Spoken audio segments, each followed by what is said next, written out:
비트코인의 알고리즘에 의한 공급과 개인의 수요가 움직인다기보다는 그 월가 기관들이 지금 하루 유통 물량의 3분의 1 정도를 점유하고 있어요. 그렇다면 월가의 어떤 메커니즘으로 가격을 어느 정도는 통제할 수 있다고 봐요. 저는 그래서 지금 가격이 억눌리고 있는 거는 거의 90% 이상은 월가가 매매 매도를 주도하고 있기 때문이라고 생각하거든요. 분명히 월가는 시장을 저점으로 끌어내릴 수 있는 수단과 방법이 있었고 그 수단과 방법을 썼다는 정황들이 지금 속속 나오고 있다.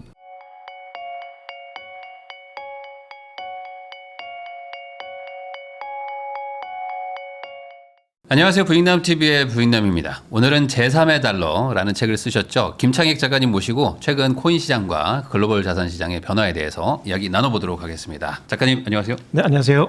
또 오랜만에 나오셨는데 또 이번에 또 나오실 때 또 이제 뭐 한 일주일 됐죠. 갑자기 또 이제 미국이 또 이란을 또 갑자기 뭐 타격하기 시작하면서 생각보다 짧게 끝날 거라고 생각했던 전쟁이 좀 길어지는 느낌. 오늘 촬영일 기준으로 또 코스피가 다시 또 한 6% 7% 빠지면서 전고점 대비 거의 한 20-30%가 지금 빠져버리는 상황인데 이러다 보니까 진짜 이제 코인 쪽은 또 어떻게 되나 이런 것도 또 궁금해가지고 오늘 작가님 모시고 한번 이런저런 얘기를 한번 나눠보려고 합니다. 우선 지금 전쟁과 이 암호화폐 시장 이건 어떻게 좀 연관을 지어야 될까요? 일단 지금 월가화 됐다는 전제하에서 보면 그러니까 그 지금 비트코인이나 크립토가 월가의 기관들이 지금 시세를 어느 정도는 통제할 수 있는 상황이라고 보면 원래는 지정학적인 불안감은 월가의 기관들의 눈에는 그 크립토가 위험 자산이기 때문에 그냥 프로그램상 팔아야 돼요. 네, 그래서 지정학적인 불안감이 발생하면 분명히 이제 떨어지는 요인이 되고요. 그 이후에 이제 그 위험도를 어느 정도 평가할 거냐에 따라서 이제 회복 탄력성이 바뀔 것 같은데 최근에 보면은 떨어지는 건 같이 떨어지고 회복될 때는 좀 더 빠른 속도로 지금 크립토나 비트코인들이 그 회복되는 상황을 보이니까 이거는 이제 수급의 문제. 그 월가도 물론 수급에 영향을 미치지만 다른 개인이나 어떤 기관들, 개인이나 고래들도 수급에 영향을 미치는 상황이니까 그러면 지금 전체적인 수급 상황은 그 지금 지적적인 불안감이 암호화폐 쪽에서는 그다지 심각하지 않게 받아들이거나 이제 오히려 이제 진영학적인 불안감이 생겼을 때 어떤 안전자산의 어떤 서사가 예전보다 조금 더 강화된 거 아닌가라는 생각이 들어요. 그러면 이제 보통 옛날 같았으면 이제 24시간 거래되는 이제 코인부터 바로 팔아가지고 뭐 우선 뭐 어디 터지는 것들 막 막고 막 하면서 급락하고 그랬는데 이번에는 뭐 약간의 조정은 있었지만 또 바로 회복하는 게 오히려 지금 코스피나 이런 거는 막 지금 계속 빠지고 뭔가 좀 과거랑 좀 달라진 느낌도 좀 들어요.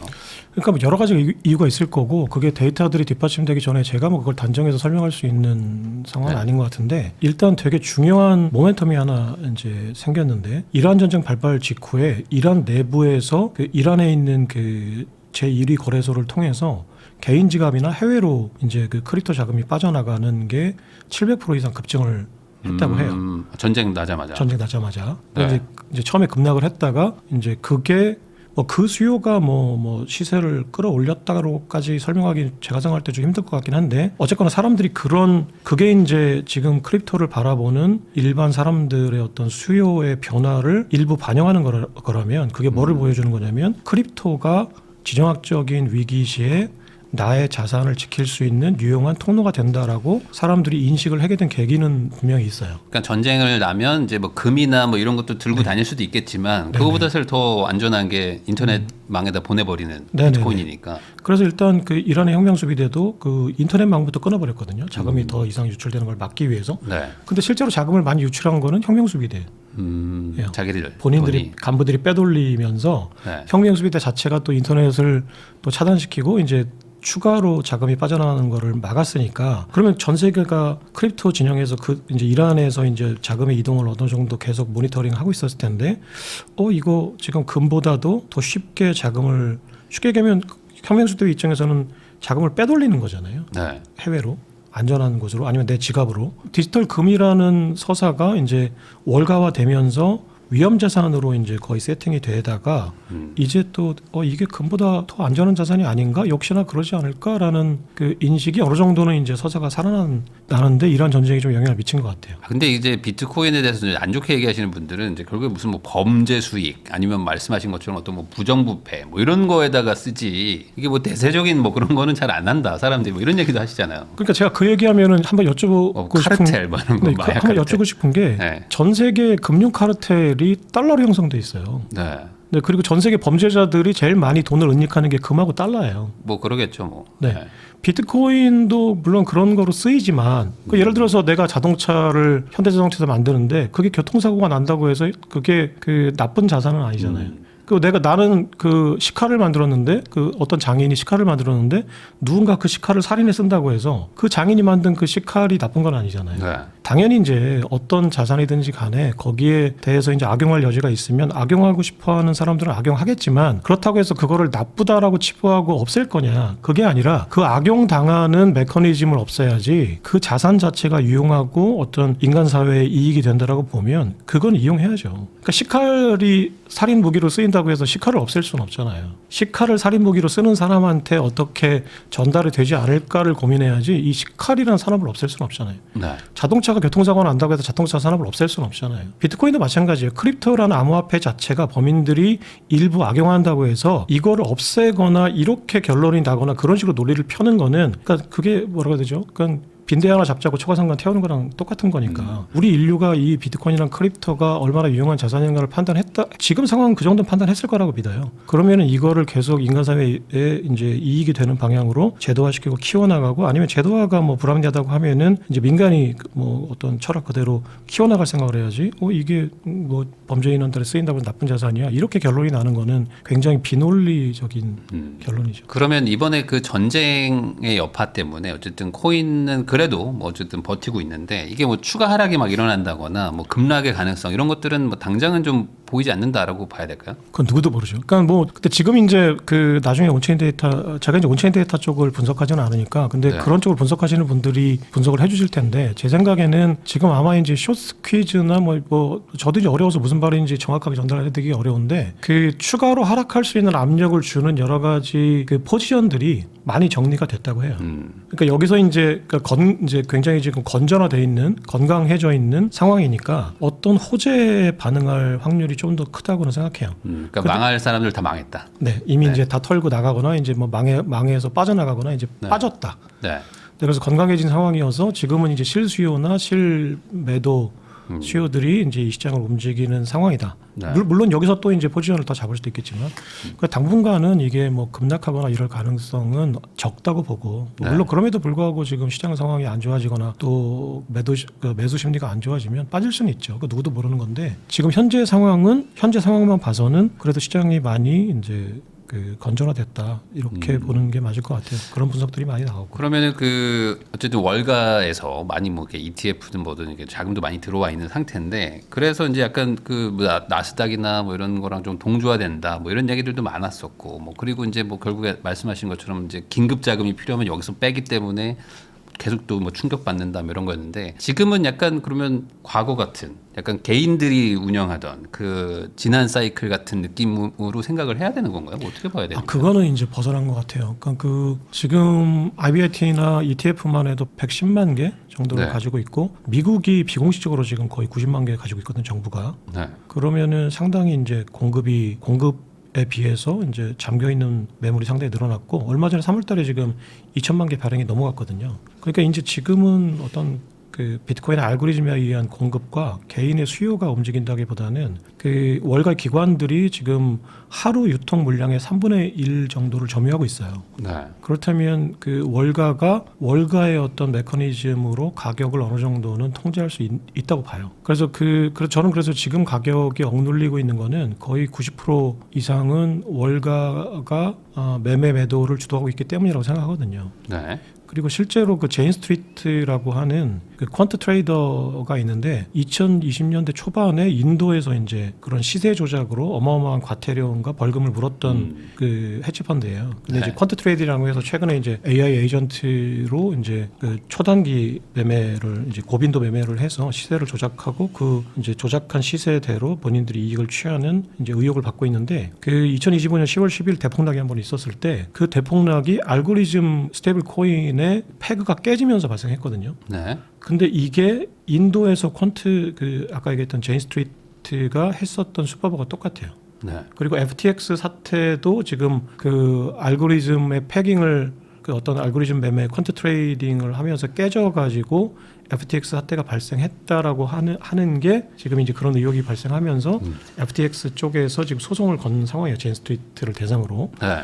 근데 그 알고리즘 그 스테이블 코인의 패깅이 깨지는 원인을 제공한 게 이제 제인 스트리트라는 의혹을 받고 있는데 그 10월 10일 대폭락하는 날 그때 특정 스테이블 코인 그러니까 알고리즘 스테이블 코인이 1달러로 계속 알고리즘에 의해서 이제 패깅이 돼서 그 1코인에 1달러로 유지가 됐어야 되는데 그게 0.6달러 정도인가로 패깅이 깨지면서 뚝 떨어졌던 적이 있어요. 네. 그 요인이 된 게 이제 그 퀀트 트레이딩 업체인 제인 스트리트의 알고리즘 매매가 갑자기 이제 급격하게 매도 포지션을 잡고 이제 매도를 하게 되면서 그 패깅이 일시적으로 깨진 거 바이낸스에서만. 그래서 그 바이낸스에서 그 패깅이 깨지면서 갑자기 이제 매도 물량들이 나와서 그날 이제 그 대폭락이 있었던 거 아니냐라고 했는데 그 패깅이 깨진 그 요인을 제공한 게 제인 스트리트라는 지금 혐의로 지금 제인 스트리트가 이제 기소를 당한 거는 FTX 사태 때문에 기소를 당했지만 그것과 연결된 게 아니라는 의혹들이 지금 계속 나오고 있거든요. 네. 예전에 루나 사태처럼 이제 깨지면서 이제 네, 갑자기 네. 시장에 엄청 충격을 네, 줬던 네, 네. 그게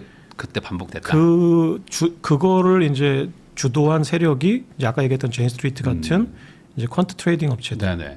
이제 알고리즘으로 이제 요즘은 이제 AI로 하니까 거의 막 0.01초 수백 분의 1초 안에도 막 수십 번의 거래를 해서 자신들이 차익을 먹는 거거든요. 그래서 저는 월가가 사실은 지금 시장 조성자라는 자격이 있어요. 그러니까 마켓 메이커라는 자격이 있는데 이거는 쉽게 얘기해서 파는 사람이 있을 때 사주고 사는 사람이 있을 때 팔아주는 건데 이 사람들은 이 시장 조성자라는 그 역할을 이용해서 쉽게 얘기하면 자기네들이 시장에서 조금 더 싸게 팔고 조금 더 비싸게 팔아서 그 차익을 먹는 거거든요. 그러니까 이게 절대적인 가격이 위에 있든지 아래에 있든지 그 사람들은 상관이 없어요. 기관들은. 네. 아래 있으면 좋죠. 어쨌거나 그 시장 조성할 수 있는 그 절대 그 자본이 줄어드니까. 그러니까 그 기관들이 시장 조성자라는 자격을 있는 기관들이 시세를 조정하려고 어떤 유인이 생겼을 때는 가격이 밑바닥에 있는 게 좋아요. 여기서부터 이제 서서히 그 우상향 시키면서 이제 저점 매수 약간의 그것보다는 높은 매도를 하면서 그 이제 그 차익, 베이시스라고 해서 그 차익을 먹는 거니까 그런 유인들이 충분히 있는 기관들이 지금 시장 조성자로 ETF에 들어와 있거든요.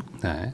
그러면 충분히 내가 그러니까 시장 조성과 시세 조작은 네. 사실은 시장에서는 백지한장 차이거든요. 그러니까 이거를 정권의 의제, 사법부의 의지에 따라서 이건 시세 조작이야 하면 얼마든지 시세 조작으로 볼 수 있는 거고 이거는 시장 조성이야 그럼 얼마든지 시장 조성으로 볼 수 있는 상황이 많아요. 근데 이제 그 ETF 운영자들이나 또는 그 ETF를 사는 어떤 그 펀드 업체들이 서로 커뮤니케이션 하면서 이제 사고팔고 할 텐데 아무리 이제 그 패시브 펀드여서 그 고객이 팔아달라고 하면 팔아주는 거긴 하지만 서로 커뮤니케이션 할 거예요. 그런데 그 시세를 조작할 수 있는 메커니즘이 있는데 시세를 조작하죠, 당연히. 근데 이제 시세를 조정했다고 하겠죠. 마켓 메이킹을 했다고 하겠죠. 그러니까 지금 그 제인 스트리트도 그 법무부에 지금 계속 내고 있는 그 사법부에 내고 있는 그 본인들의 논리는 우리는 시장 조성자로서 마켓 메이킹을 한 거다. 우리가 고객 돈을 굴리는데 그럼 당연히 위험도가 생겼을 때 파는 거고 수익을 얻을 수 있을 때 사는 건데 우리는 그거를 컴퓨터로 알고리즘으로 고빈도로 한 것뿐이다라고 하는 거예요. 근데 우리 때문에 당연히 포모가 생겨서 뭐 갑자기 시가가 급락했다? 우리가 그런 것까지 어떻게 아냐? 뭐 불가지의 영역이다. 논리적으로는 뭐 틀린 말은 아닌 것 네, 같아요. 그런 논리로 계속 방어를 하는 거예요. 그러니까 이제 그런 논리가 그게 유권 해석이라는 것도 사실은 귀에 걸면 귀걸이, 코에 걸면 코걸인데 사법부의 의지에 달린 것 같아요. 그거를 시세 조작이라고 판단하는 것과 시세 조정이라고 판단하는 거는 지금은 거의 논리가 양쪽의 논리가 똑같아요. 사실은 똑같은 논리를 가지고 그냥 한쪽에서는 방어를 하는 거고 한쪽에서는 공격을 하는 건데, 그럼 지금부터는 사법 당국이 이제 어떤 의지를 가지고 내가 지금 마켓을 이제 교란하는 저들 세력을 내가 뿌리 뽑겠다라고 하면은 그냥 유죄로 판단하는 거고, 들어보니까 맞네, 뭐 우리가 저쪽에 세금 많이 내는 애들의 좀 얘기를 들어줘야지, 그러면 무죄로 가는 거예요. 근데 지금 이제 트럼프 행정부는 크립토 친화적인 어떤 정책을 앞으로 계속 펼치려고 준비를 하고 있기 때문에 이거를 이제 그 마켓 메이커들의 논리보다는 이제 그게 불법이라는 논리 쪽으로 갈 가능성이 높아요. 아, 이게 불법이다. 네. 이제 본보기를 한번 보여줄 가능성이 높다고 생각해요. 그러면은 지금 뭐 소위 말하는 이제 뭐 음모론으로 말하시는 분들도 있지만 왜 이렇게 비트코인만 이러냐, 나머지는 다 저렇게 가고 있는데, 여기에서 이제 시장 조정자라고 아까 조성자라고 말했던 그 사람도 이제 시세 조작이라고 판정받으면 올라갈 수 있다. 그렇죠. 더 이상 못 하니까. 그러니까 또 이제 좀 이따가 다른 얘기를 할 때 또 이제 오늘 본격적인 얘기를 하려고 하는 것들이 있는데요. 일단 한번 음모론이 나온 김에 한번 음모론을 한번 얘기해 보죠. 네. 우리가 월가라고 한번 생각해 보세요. 네. 시장을 컨트롤할 수 있어요. 시세를 네. 어느 정도는. 물론 이게 이제 지금 금시장처럼 그 월가의 마켓 메이커들이 조정하지 못하는 상황이 될 수도 있어요. 근데 지금 상황에서는 어느 정도 시세를 조정할 수 있다. 근데 우리는 이 시세 차익을 먹는 게 아니라 이 어느 정도의 터널을 뚫어놓고 여기서 계속 벽치기를 하면서 진동을 만들어서 이 진동으로 돈을 버는 세력이에요. 근데 초기 진입을 하려고 하면은 가격이 높은 것보다 낮은 게 낫죠. 근데 우리가 시세를 떨어뜨릴 수 있는 수단이 있는데 어느 정도 이제 전략 회의를 할 때 작년 10월 기준으로 한번 생각해 보세요. 비트코인이라는 건 4년 주기 서사라는 게 있어. 그래서 사람들이 지금 비트코인 가격이 떨어질 거라는 공포가 되살아날 거라는 우려가 있어. 근데 여기서 뭔가 뉴스가 나와서 시세가 급락하면 4년 주기 서사는 되살아나. 그러면 우리가 저점 매수를 하겠다는 어떤 전략을 펼칠 때 유용하게 이용할 수 있겠죠. 어떤 뉴스가 나오고 그 뉴스에 의해서 어떤 매도 포지션이 갑자기 쏟아져 나오고 아니면은 기존에 있었던 것들이 정리가 되면서 급락을 한다. 가격이 떨어질 거라는 걸 이 사람들은 메커니즘적으로 경험에 의해서 알고 있다. 가격이 떨어뜨릴 수 있는 어떤 그 포인트, 계기가 어떤 거라는 걸 아니까. 그런 상황이 됐을 때 지금 상황은 4년 주기 서사의 마지막 국면이기 때문에 포모가 발생할 가능성이 높다. 그러면은 전략적으로 이용할 수 있을 거예요. 조금만 전략을 짠다면. 그리고 지금은 이제 AI나 분명히 뭐 여러 가지 그거를 24시간 유지할 수 있는 방법이 많으니까. 그럼 일단은 가격을 떨어뜨리고 저점에서부터 우리가 우상향 시키면서 이 차익을 먹자라는 전략으로 갈 거예요. 그걸 할 수 있다 없다는 별개의 문제지만 일단 최선의 전략은 가격을 떨어뜨린 다음에 저점 매수하고 그 저점 매수한 거를 팔고 다시 사고 하면서 이 차익 베이시스 거래를 하겠죠. 네. 근데 그거를 할 수 있는 상황이 됐다. 할 거예요, 당연히. 바보가 아닌 다음에. 그거 안 하면은 직무유기로 잘리겠죠. 근데 저는 지금 그 상황이라고 생각해요. 네. 분명히 월가는 시장을 저점으로 끌어내릴 수 있는 수단과 방법이 있었고 그 수단과 방법을 썼다는 정황들이 지금 속속 나오고 있다. 그러면은 이제 반대로 얘기하면은 그렇게 이 서사를 이용했다라는 거는 반대로 뭐 보통 이제 고점에서 한 1년 정도 쭉 빠지고 그다음에 조금 횡보하다 또 올라가고 하니까 그러면은 그 과거의 서사대로 똑같이 이쯤 되면 올라가겠지라는 걸 또 이용을 하려나요? 아까 기존의 패턴 하신 대로 이제 1년 동안 떨어졌다가 다시 이제 금리 주기와 함께 같이 올라가는 건데, 만약에 월가가 가격이 급격히 상승하는 게 이익이 된다면 그 서사를 또 이용하겠죠. 근데 월가는 가격이 급격히 상승하는 것보다는 점진적으로 상승하는 게 좋아요. 왜냐하면 베이시스 거래를 하려면 기본적인 프레임은 우상향하고 있어야 돼요. 그래야지 내가 싼 거보다는 비싸게 팔 수 있거든요.